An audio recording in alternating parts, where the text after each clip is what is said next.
अब गलती किसकी है, पेरेंट्स की या फिर बच्चे की? कुछ दिनों पहले मेरे घर के सामने कुछ बच्चे खेल रहे थे, साइकिल चला रहे थे। उतने में मेरे हस्बैंड बाहर से आए।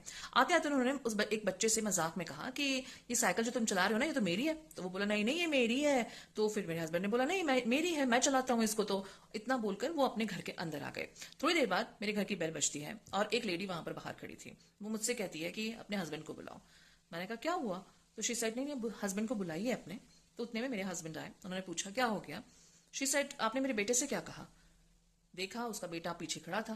मेरे हस्बैंड ने कहा कि उसी से पूछ लो क्या कहा। शी सेड नहीं, क्या पूछूं?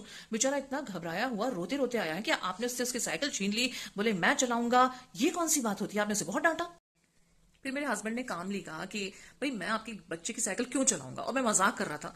तो अब वो मजाक भी नहीं करूंगा मैं। She was like okay. फिर वो चली गई। लेकिन सिर्फ ये बात नहीं, कुछ दिनों बाद वो लड़का फिर मेरे घर आता है, बच्चा। और वो मुझसे कहता है कि वो जो आंटी आपके यहाँ बॉल पड़ी थी ना, वो मेरी थी।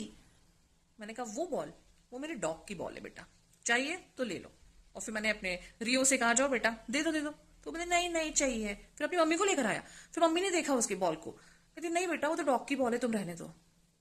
वॉट? इसमें गलती पता उस बच्चे की जो है वो तो है, लेकिन जिम्मेदार इसके लिए रिस्पॉन्सिबल उसके पेरेंट्स हैं। क्योंकि वो अपने पेरेंट्स के इस बिहेवियर को समझ गया है। उसने देख लिया है कि मम्मी को मैं जब भी कुछ बताता हूँ मम्मी लड़ने पहुंच जाती है, और वो इस चीज को बड़ा एंजॉय करता है। ऐसे पेरेंट्स को समझने की जरूरत है। बच्चों का सपोर्ट करो, लेकिन हर बार नहीं, कभी देखो भी तो कहीं वो गलत रास्ते पे तो नहीं जा रहे हैं आपके इस बिहेवियर से।